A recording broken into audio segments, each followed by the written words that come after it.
Setiap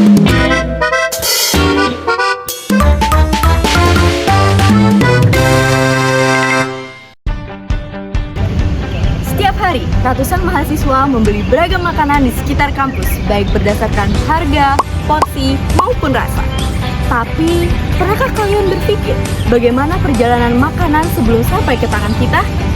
Hari ini, kita akan melihat bagaimana proses makanan disiapkan, diolah, hingga disajikan kepada konsumen, serta mengamati beberapa hal yang dapat menjaga keamanan pangan.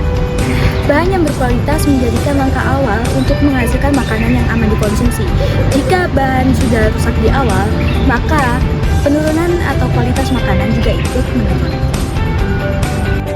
Penyimpanan makanan yang baik mampu menjaga kesegaran makanan dan juga mencegah pencemaran silang. Kebersihan tangan, peralatan, dan area memasak menjadi bagian penting dalam menjaga keamanan makanan, karena makanan yang sudah matang dapat terkontaminasi apabila proses pengolahannya kurang higienis. Makanan yang disimpan dan disajikan dengan baik akan lebih terlindungi dari debu, serangga, maupun pencemaran dari lingkungan sekitar. Langkah-langkah sederhana tersebut dapat membantu mengurangi risiko gangguan kesehatan seperti mual, muntah, sakit perut, maupun diare akibat makanan yang terkontaminasi. Pada kali ini, kami dari kelompok 3 HIP 1A akan melakukan observasi tempat makanan. Di balik kelezatan seporsi makanan, ada satu hal yang tidak boleh kasat mata, yaitu kebersihan. Hygiene dan sanitasi bukan cuma soal estetika atau kerapian, tapi merupakan fondasi utama untuk memastikan setiap hidangan yang disajikan aman, sehat, dan bebas dari kontaminasi bakteri.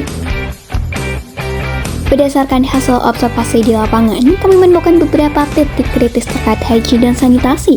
Pertama, pada aspek hygiene perorangan, masih ditemukan penjamah makanan yang tidak menggunakan APD seperti celemek, penutup rambut, serta mengolah makanan dengan tangan telanjang tanpa tongs atau sarung tangan. Selanjutnya yang kedua yaitu mengenai sanitasi lingkungan, di mana di sini kami menemukan adanya tempat sampah yang dibiarkan terbuka, juga alat dan bahan-bahan makanan yang dibiarkan terbuka begitu saja. Hal ini memicu datangnya faktor pembawa penyakit. Meskipun hidangan ini terlihat lezat, namun dalam prosesnya kita masih menemukan adanya masalah hygiene sanitasi, seperti bahan makanan yang dibiarkan terbuka, serta penjamah yang belum menggunakan APD lengkap. Hal ini tentu memperbesar risiko terjadinya kontaminasi silang sebelum makanan sampai ke meja saji. Oleh karena itu, pada tahap penyajian ini, penerapan prinsip sanitasi harus diperketat sebagai langkah pencegahan terakhir. Makanan yang sudah matang wajib segera disajikan menggunakan alat bantu seperti capitan atau sarung tangan bersih dan tidak boleh disentuh langsung dengan tangan telanjang. Baik, sebelumnya mohon izin untuk wawancara ya Bu. Izin bertanya mengenai kira-kira bahan-bahan yang digunakan itu biasanya dibeli setiap hari atau beberapa hari sekali saja? Setiap hari. Setiap hari membeli. Lalu bagaimana cara memilih bahan yang masih segar? Ya, lihat ya bahannya.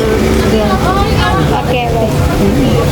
Apakah di sini ada pemasak atau langganan tertentu untuk mendapatkan bahan makanan-makanan ini? Ada langganan tertentu sih. Nanti kalau kita pesan terus baru ambil gitu. Oh, oke. Kira-kira untuk pada pengolahan makanan, adakah penambahan pengawet dan juga MSG? Tidak pakai. Pengawetnya nggak ada. Oke. Paling aku pakai kaldu jamur gitu kan buat penyedap aja. Oh iya, baik. Kalau micin nggak pakai. Mengapa tahap penyajian yang kita lihat sekarang ini menjadi sangat krusial?